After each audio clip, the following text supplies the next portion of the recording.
My daughter-in-law, Elena, smiled as she handed me that floral teacup, watching me struggle to remember my own birthday, while she secretly whispered that I was finally becoming a useless, empty, and broken shell.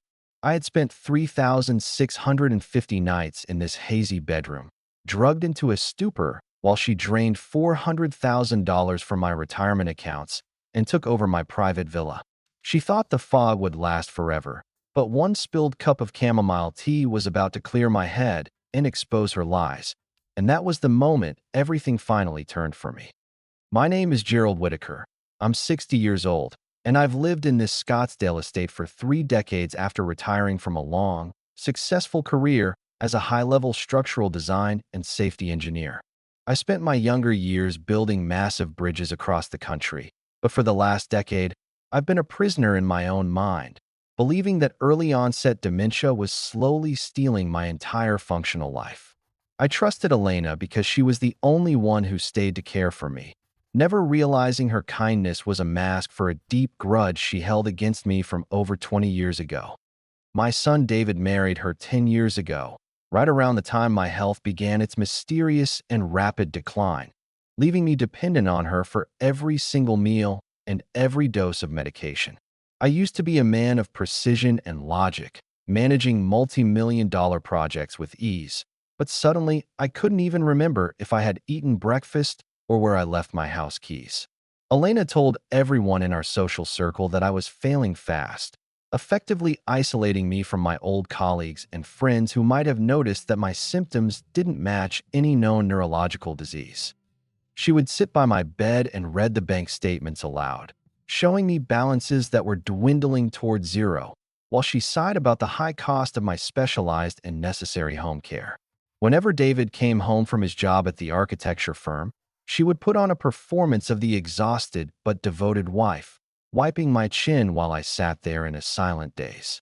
I felt a constant weight behind my eyes, a thick gray curtain that separated me from the world, making every conversation feel like it was happening underwater while I struggled just to stay awake. Elena always insisted on preparing my evening tea herself, claiming that the specific mixture of herbs was the only thing keeping my supposed condition from progressing into a state of total and violent agitation. I remember the smell of that tea, a cloying sweetness that masked something bitter, but I drank it every night because I believed it was the only thing keeping me connected to my reality.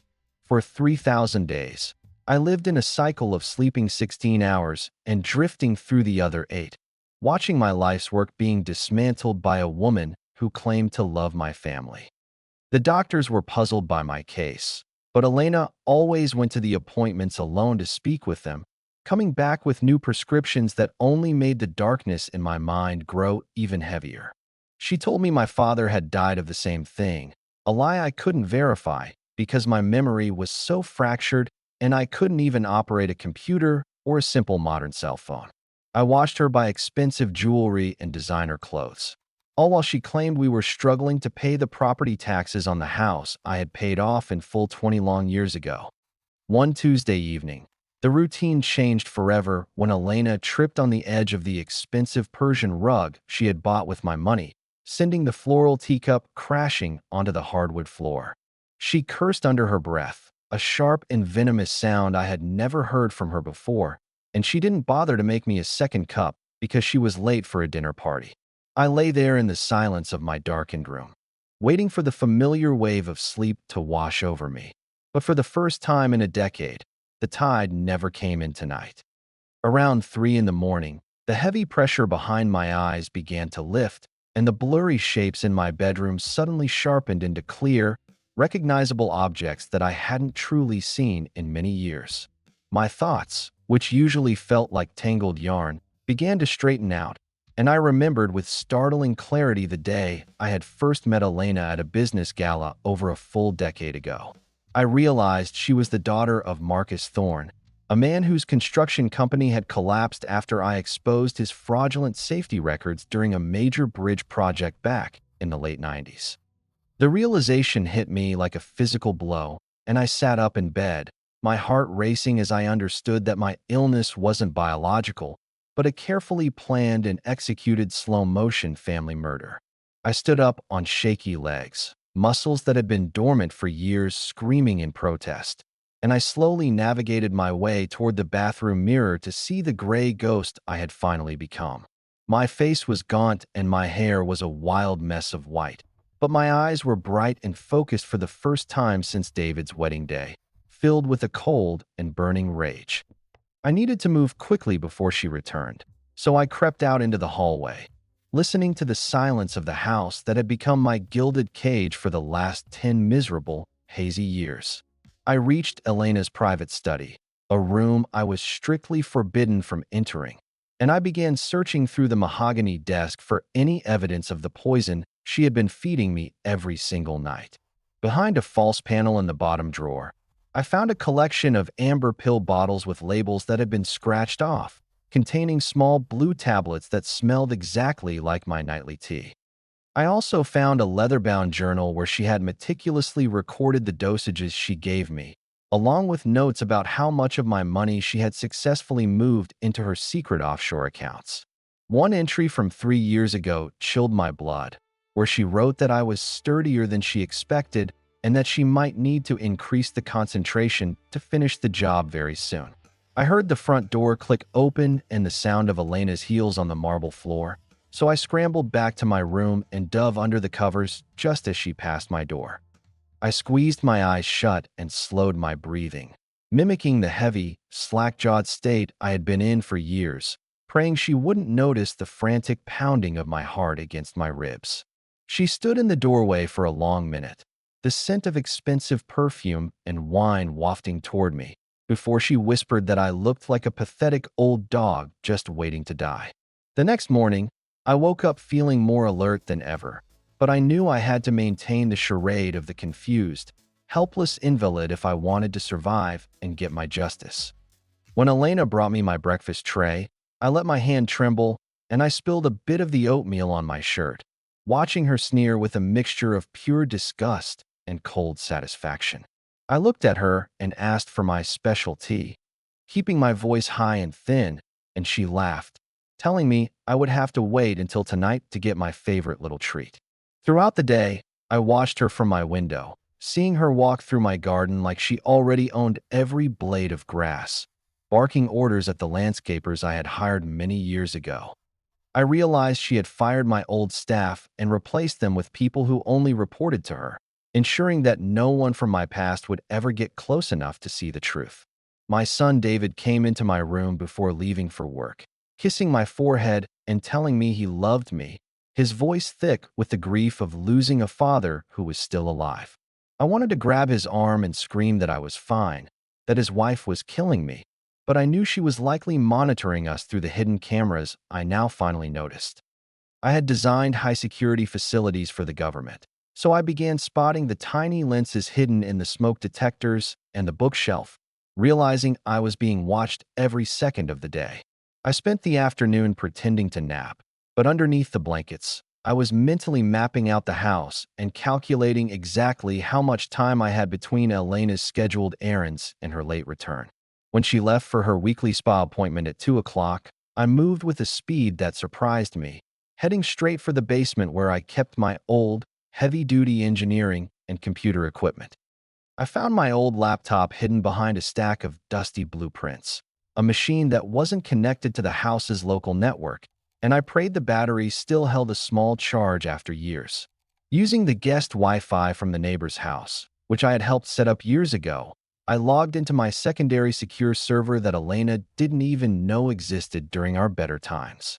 I saw the trail of breadcrumbs she had left, a series of complex wire transfers that looked like medical expenses but were actually being funneled into a shell corporation registered in the Cayman Islands.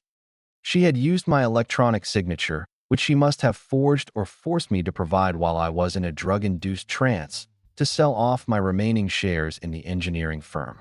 The total theft amounted to nearly $7 million, leaving me with almost nothing but the house, which she was currently in the process of putting on the market without David's full knowledge. I felt a cold, calculated clarity as I began downloading the transaction logs and saving them to an encrypted cloud drive that I had secured with a password only I would ever know. As I worked, I heard a car pull into the driveway earlier than expected, and I barely had enough time to hide the laptop and sprint back up the stairs to my room prison. I burst into my room and threw myself onto the bed, pulling the covers up just as the bedroom door swung open and Elena walked in, her eyes narrowed with a sudden, sharp suspicion. She walked over to the bed and touched my forehead, her hand cold and clinical, asking me why I was sweating so much when the air conditioning was set to 72 degrees today. I mumbled something about a bad dream and turned away from her, playing the part of the agitated, declining old man while I felt the cold sweat of a narrow escape on my skin. She didn't seem entirely convinced, and she spent the next hour tossing my room, looking for anything that might suggest I had been out of bed while she was away at the spa. Luckily, I had been careful to leave the dust patterns undisturbed, and she eventually left with a huff, muttering that she couldn't wait until this whole miserable ordeal was finally over for her. That night, she brought the tea again, but this time I was prepared with a small sponge I had hidden in my palm, which I used to soak up the liquid while pretending. I made the slurping sounds she expected, then let the cup tilt as if I had fallen asleep mid-sip, watching through slit eyes as she wiped the spill with a look of utter disgust. Once she left, I squeezed the tea-soaked sponge into a small plastic vial I had salvaged from the bathroom, evidence that I would eventually take to a private lab for a full analysis. I knew I couldn't go to the local police yet because Elena's brother was a high-ranking officer in the precinct, and she had likely already poisoned his mind against me with her lies.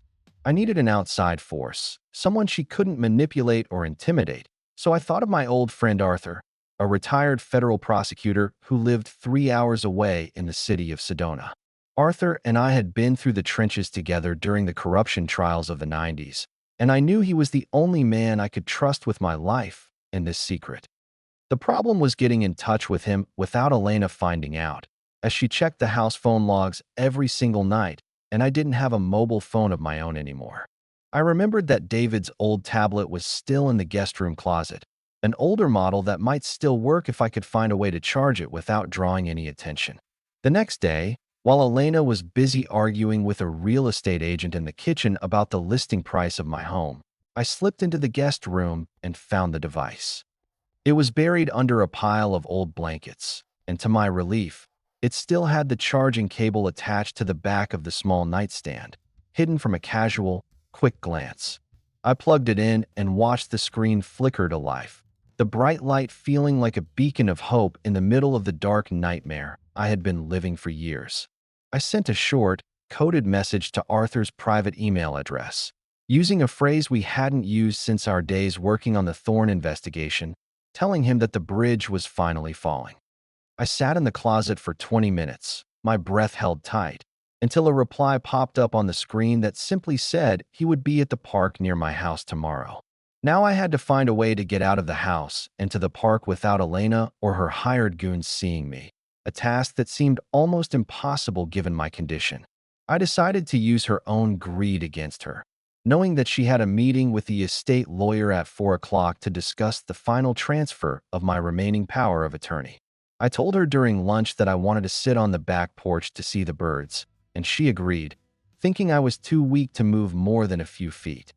As soon as her car pulled out of the driveway, I didn't go to the porch, but instead headed for the side gate that led to the wooded trail behind our large property.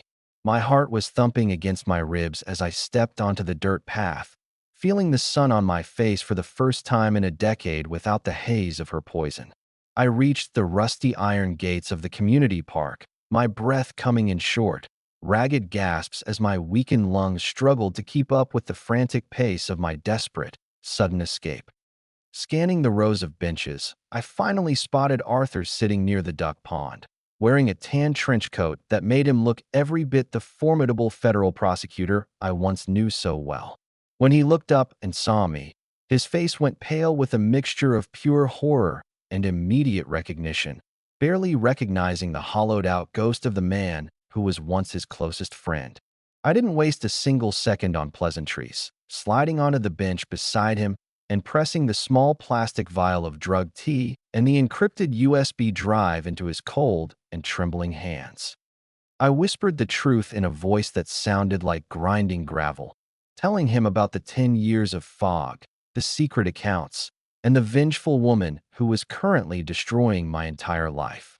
Arthur gripped my shoulder with a strength that grounded me, promising that he would have the liquid tested at a private laboratory and start a quiet inquiry into Elena's hidden financial history immediately. He warned me that I had to go back and keep playing the part of the invalid for just a little while longer so the investigators could build an airtight case against her and her accomplices. It was the hardest thing I ever had to do, turning my back on my only ally and walking back toward the house that had become a prison filled with poison and deep, painful betrayal. I slipped through the back gate and into my room with only minutes to spare, collapsing onto the bed and pulling the covers up just as Elena's luxury SUV pulled into the driveway. She came into my room smelling of expensive wine and expensive leather, tossing a stack of legal papers onto my lap and demanding that I sign them so she could finally protect my interests. I let my hand shake violently as I held the pen, intentionally scribbling a jagged, illegible mess that looked like the work of a man who didn't even know his own middle name anymore.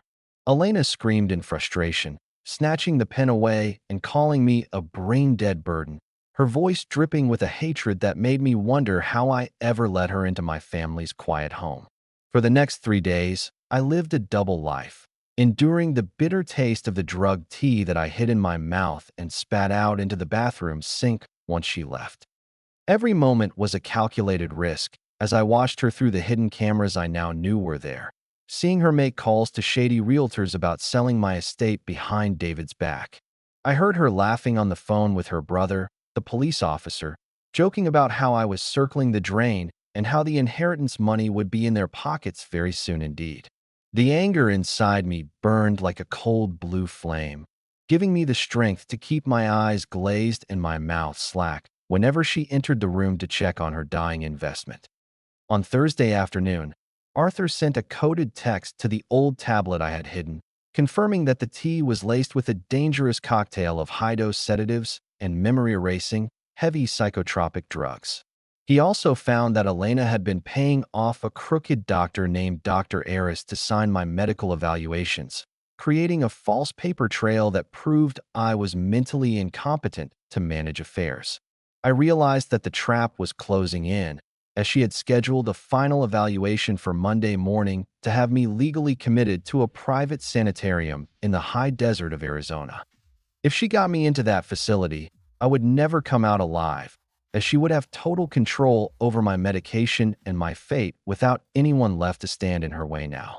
I needed to talk to my son David alone, but Elena never left us together for more than a few minutes, always hovering like a vulture waiting for the end to finally come for me. I decided to create a distraction, waiting until late Friday night when the house was silent and the only sound was the hum of the air conditioning against the dry, thick desert heat outside. I crept into the kitchen and loosened the valve on the water line behind the refrigerator, knowing that the resulting leak would occupy Elena's attention for at least an hour the very next morning. As expected, she spent Saturday morning screaming at a plumber over the phone while David sat at the kitchen table, looking defeated and exhausted by the constant stress of my failing, fragile health. I shuffled into the kitchen, pretending to be confused by the noise, and managed to whisper a single, haunting name into David's ear when Elena turned her back to shout at the repairman again. I said the name Marcus Thorne, the father she never spoke about, and I saw David's eyes widen with a flash of confusion and a spark of memory from our long-ago, deep business conversations. He looked at me with a sudden, sharp intensity, searching my face for the father he thought he had lost, but I had to quickly drop the mask as Elena turned back toward us. She shoved me toward my room, telling David that I was hallucinating again and that he shouldn't pay any attention to the nonsensical ramblings of a man whose mind was completely and utterly gone. Back in my room, I felt a surge of hope because for the first time in years, David looked at me with suspicion toward his wife instead of just pity toward his dying, old father. I spent the afternoon recording a video of myself on the hidden tablet, speaking clearly and rationally about my condition and the evidence I had discovered in Elena's secret mahogany desk drawer files. I detailed every bank transfer, every drugged cup of tea, and the exact location of the journal where she had documented her decade-long plan to dismantle my life for her own twisted, dark revenge. I knew that if something happened to me before Monday, this video would be the only thing left to protect David and ensure that Elena faced the justice she so richly and rightfully deserved. Later that evening, I overheard Elena talking to her brother in the hallway, and my heart stopped when I heard him mention that someone had been asking questions at the private medical laboratory. Her voice turned cold and sharp as she realized that her perfect plan might have a leak, and she told him to move the commitment date up to tomorrow afternoon instead of Monday. I had less than 24 hours to finish my counterattack before she dragged me away to a place where I would be silenced forever by her hand and her brother's dark, local influence. I messaged Arthur with the update, my fingers flying across the small screen as I told him the timeline had shifted and we needed to move tonight if we were going to survive this. He told me to stay calm and wait for his signal, promising that he was coordinating with a state investigator who wasn't under the thumb of the local precinct or Elena's corrupt, greedy brother. Dinner that night was a tense affair, as Elena watched me with a predator's eyes, her hand resting on the teapot, as if she were deciding whether to end it all right then and there. She didn't offer me the tea this time, instead bringing a small white pill that she said would help me sleep through the night, so I would be rested for our big trip tomorrow. I took the pill and tucked it under my tongue, then pretended to swallow it before giving her the most vacant, hollow stare I could manage through my fear and my mounting, sharp adrenaline. She leaned in close, her breath hot on my face, and whispered that she was going to enjoy watching me rot in a small room while she spent every cent of my hard-earned money. I waited until I heard her bedroom door lock and the house fall into a heavy, uneasy silence before I got out of bed to begin the final phase of my desperate escape plan. I needed to get David out of his room without alerting Elena, so I crawled across the carpeted floor to avoid making the old floorboards groan under the weight of my thin, weakened body. I reached his door and tapped the rhythmic code we used to use when he was a boy, a secret signal that meant something was wrong and he needed to come quickly and quietly. David opened the door, his eyes red from crying, and he nearly fell over when I stood up straight and spoke his name with the authority of the man he used to know long ago. I pulled him into the room and showed him the video on the tablet, watching his face transform from disbelief to a soul-crushing agony as the truth of his wife's betrayal finally sank in. He wanted to storm into her room and confront her right then, but I held his arm with a grip of iron, telling him that we needed to follow Arthur's plan to the letter. We spent the next hour gathering what few belongings I still had, and David helped me pack a small bag while we listened for any sound of movement from Elena's dark and silent room. David's hands were shaking as he looked at the pictures of the secret ledger I had taken, unable to believe that the woman he loved had been poisoning his own father for 10 years. I told him we didn't have time for grief yet, and we needed to focus on getting to the safe house Arthur had arranged before Elena's brother arrived with the commitment papers and the police. We crept down the stairs, but just as we reached the bottom step, the kitchen light flickered on and Elena was standing there, holding a glass of water and looking at us with suspicion. She saw the bags in David's hand and the clarity in my eyes, and for a moment, the silence in the kitchen was so heavy I could hear the clock ticking on the wall. She didn't scream or cry. Instead, she slowly put the glass down and reached for the kitchen phone, her eyes never leaving mine as she began to dial her brother's private cell phone. David stepped forward and snatched the phone from the wall, his voice trembling with a mixture of rage and heartbreak as he asked her how she could have done this to our family. Elena just laughed, a cold and hollow sound that sent chills down my spine, and she told him that I was the one who destroyed her family first, 25 long years ago now.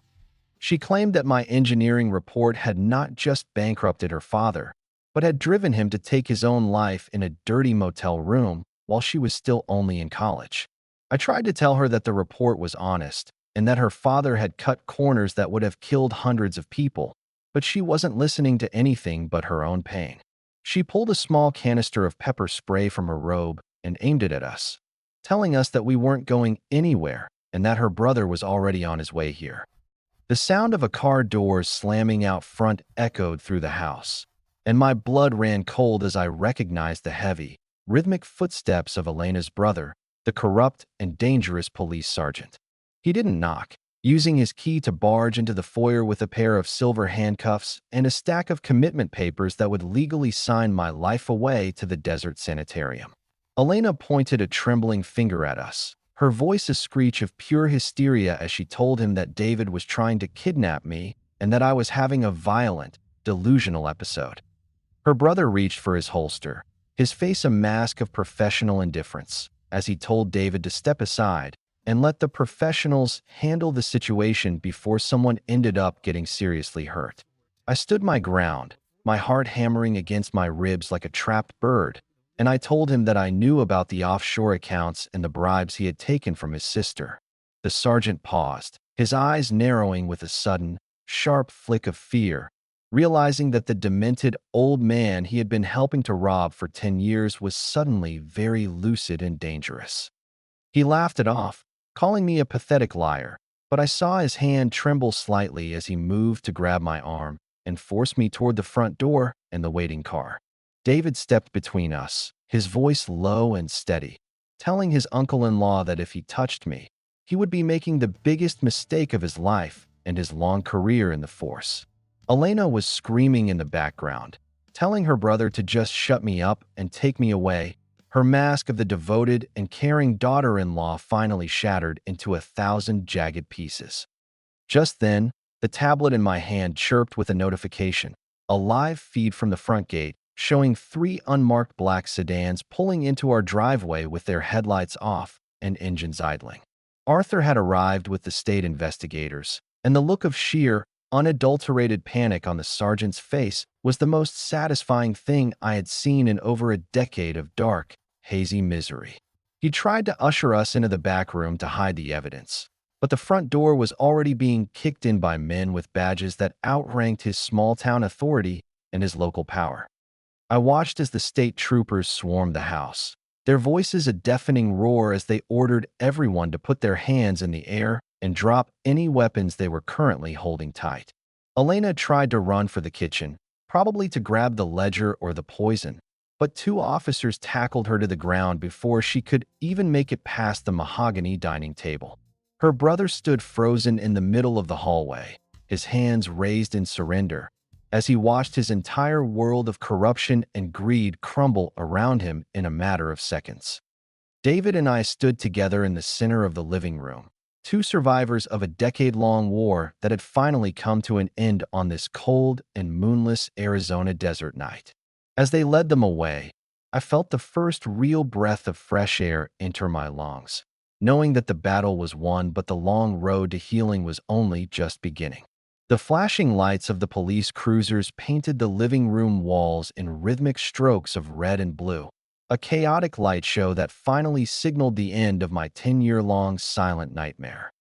Arthur walked through the front door, looking like a guardian angel in a rumpled suit, and he immediately ordered the state paramedics to begin a full medical evaluation of my current physical state. I sat on the sofa while a young technician drew my blood, realizing that these vials would eventually hold the undeniable chemical proof that Elena had been systematically poisoning me for a decade.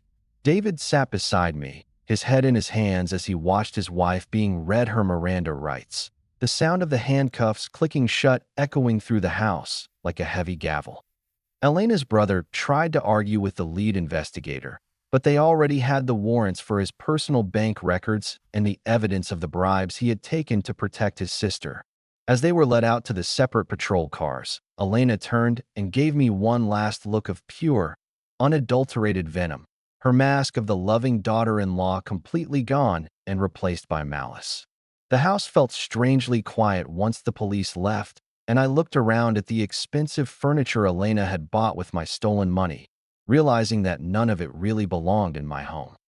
David apologized through tears, blaming himself for not seeing through her manipulation, but I pulled him close and told him that she was a professional predator who had spent years perfecting her lies.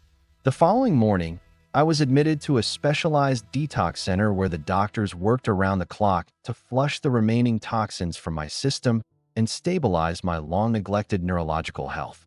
For the first week, my body shook with the intensity of the withdrawal, but my mind remained sharper than a razor, fueled by the absolute certainty that I was finally taking my life back. Arthur visited me every single day, bringing stacks of legal documents and updates from the district attorney's office regarding the multiple felony charges being filed against Elena and her corrupt brother for their crimes. We discovered that Elena had not only stolen my retirement funds, but had also taken out 3 secret mortgages against the villa, leaving me in a massive financial hole that would take years to fix. However, the state investigators were able to freeze her offshore accounts in the Cayman Islands before she could transfer the money to another untraceable location, recovering nearly 80% of my stolen life savings. I stood in court 2 months later, my back straight and my voice steady, as I testified about the 3,000 nights I spent trapped in a drug-induced fog while she smiled in my face. The courtroom was silent as the prosecution played the secret recordings I had made on David's old tablet, showing the world the true face of the woman who had tried to erase my existence.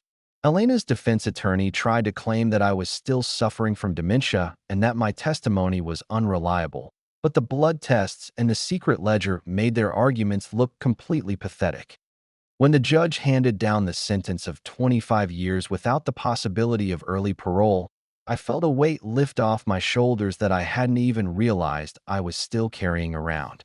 Her brother received 15 years for his role in the conspiracy and for using his position as a police officer to facilitate the systematic abuse of a vulnerable elderly citizen under his own protection. David moved back into the villa to help me manage the complex process of restoring our home, and we spent the long summer afternoons talking about everything we had missed during those lost years. I realized that while she had stolen my time and my money, she hadn't been able to destroy the fundamental bond between a father and his son, which was the one thing she hated.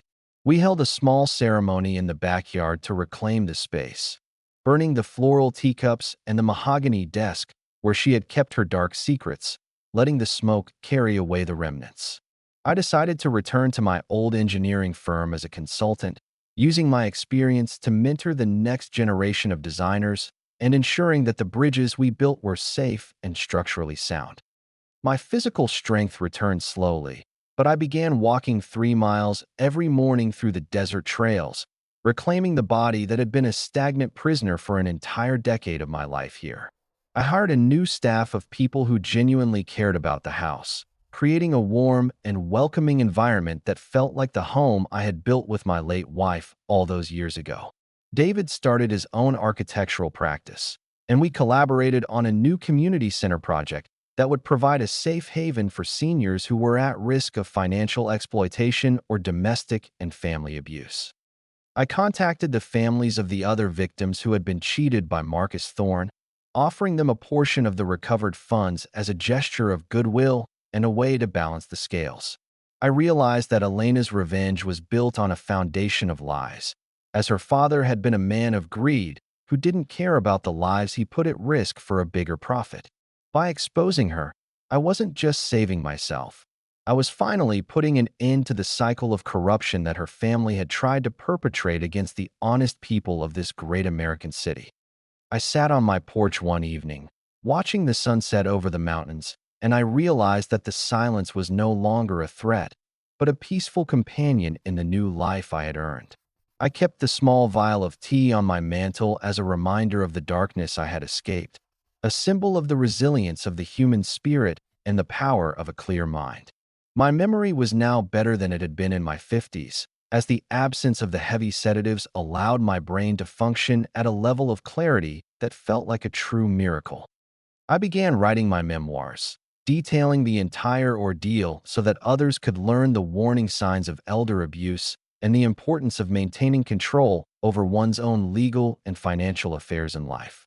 David met a wonderful woman named Sarah, a nurse who had helped me during my recovery, and seeing him happy again was the greatest reward I could have ever asked for after such tragedy. They got married in the garden of the villa, and as I walked David down the aisle, I knew that the legacy of the Whitaker family was finally secure and built on a foundation of truth. I spent my weekends traveling to the bridges I had designed, touching the cold steel and concrete, feeling a deep sense of pride in the structures that had stood strong while I was drifting away. The 10-year fog was a distant memory now, a dark chapter in a book that had many beautiful pages left to be written, and I was determined to live every single moment with total presence. I visited Elena in prison once, not out of anger, but to show her that she had failed to break me, and her silent rage behind the glass was the final closure I needed to move. She still refused to admit any wrongdoing, blaming everyone but herself for her downfall, which only confirmed that I had done the right thing by removing her from our lives and our home for good. My health continued to improve, and the doctors were amazed at my recovery, calling me a testament to the power of the human will to survive even the most calculated and prolonged psychological and physical attacks. I started a foundation to provide legal aid to the elderly, ensuring that no one else would have to fight this battle alone or lose their dignity to a predator hiding behind a smiling mask. The villa was eventually restored to its former glory, with the smell of fresh jasmine replacing the cloying scent of chamomile tea that had once filled the hallways with a sense of impending and doom. I looked at my reflection in the mirror and saw a man who had been through the fire and come out stronger, with eyes that were no longer clouded by confusion, but bright with purpose. I realized that the true poison wasn't just the drugs she gave me, but the isolation and the lies she used to keep me from the people I loved and the work I was born. I made peace with the lost decade, choosing to focus on the time I had left rather than the time that was stolen, and every morning felt like a precious gift that I refused waste. David and Sarah had a little girl, and they named her Clara, after my mother, and holding her in my arms was the moment I knew that the light had finally returned to our family. I taught Clara how to garden, showing her how to nurture the soil and protect the plants, teaching her the values of patience, honesty, and the strength that comes from a life of integrity. My story became a beacon of hope for many, and I was often invited to speak at national conferences about the importance of family vigilance and the pursuit of justice in the face of betrayal. I never took a single day for granted again, whether I was eating a simple meal or watching the rain fall on the desert sand, because I knew the true value of being fully awake. Arthur and I remained close friends, often spending our evenings on the porch discussing the law and the ways we could continue to protect the vulnerable people in our community from those who would harm. I eventually retired for good, handing the reins of my foundation over to David, who had become a fierce advocate for justice and a man I was incredibly proud to call my son and partner. The villa remained a place of laughter and light, a stark contrast to the dark and silent prison it had once been under Elena's control, and I knew my legacy was in the best hands. I sat by the fireplace one cold December night, reflecting on the journey from the fog to the light, and I felt a profound sense of gratitude for the one cup of tea didn't drink. It was a small thing, a simple accident of gravity, but it had saved my life and exposed a decade of evil that would have otherwise gone unpunished and unnoticed by the world at large today. I realized that even in our weakest moments, there is a spark of strength that can never be fully extinguished, and all it takes is one moment of clarity to set the whole world right. I looked at the photograph of my late wife on the mantel, and I whispered that I had kept my promise to protect our son and our home, feeling her presence in the quiet room. The scars of the past remained, but they were no longer painful, serving instead as a map of where I had been and a reminder of the resilience that had brought me back to light. I spent my final years in peace, surrounded by the people who loved me for who I was, not for what they could steal from me, and that was the greatest victory of all life. I knew that when the time came for me to leave this world, I would do so with my eyes wide open and my heart full, leaving behind a legacy of truth that would endure. I was Gerald Whitaker, a bridge builder, a father, and a survivor, and I had successfully navigated the most difficult structure of my life, the bridge from a decade of darkness back to the light. My story wasn't just about betrayal, but about the triumph of the truth over the most elaborate lies, and the way one man's refusal to give up could change the course of family history. I watched the stars from my balcony, feeling a deep connection to the universe and a sense of calm that I hadn't known since I was a young man first starting out in the world. Every breath I took was a celebration of my freedom, a defiant act against the woman who had tried to steal my very soul with her little floral teacups and her quiet, poisonous evening rituals.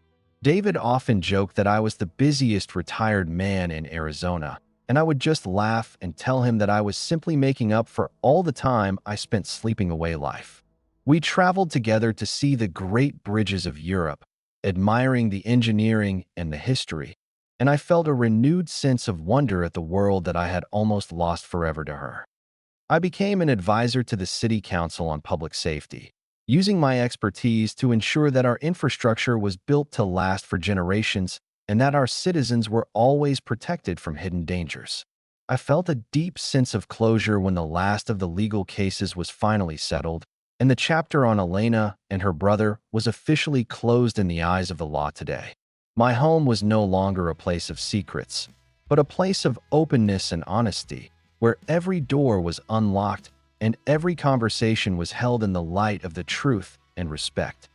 I spent my mornings in the library, reading the books that had been forbidden to me during the fog, expanding my mind and feeding my soul with the knowledge that had once been so far.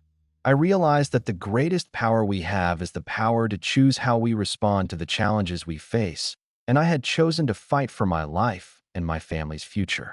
My daughter-in-law thought she had won, but she had underestimated the strength of a man who had built bridges to last 100 years and who would not be broken by her cruel revenge. I stood on the shore of the ocean during a family vacation, feeling the waves crash against my feet, and I knew that I was exactly where I was meant to be in this. The future was bright and clear, and I looked forward to every new day with the excitement of a child, knowing that the fog would never return to cloud my vision or heart again.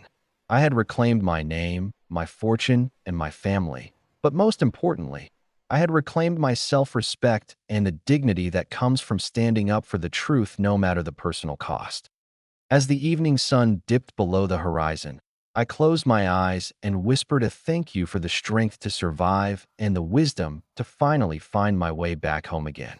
I am finally free, fully awake in the world I helped build, and I will spend the rest of my days making sure that the light of truth never fades from this family.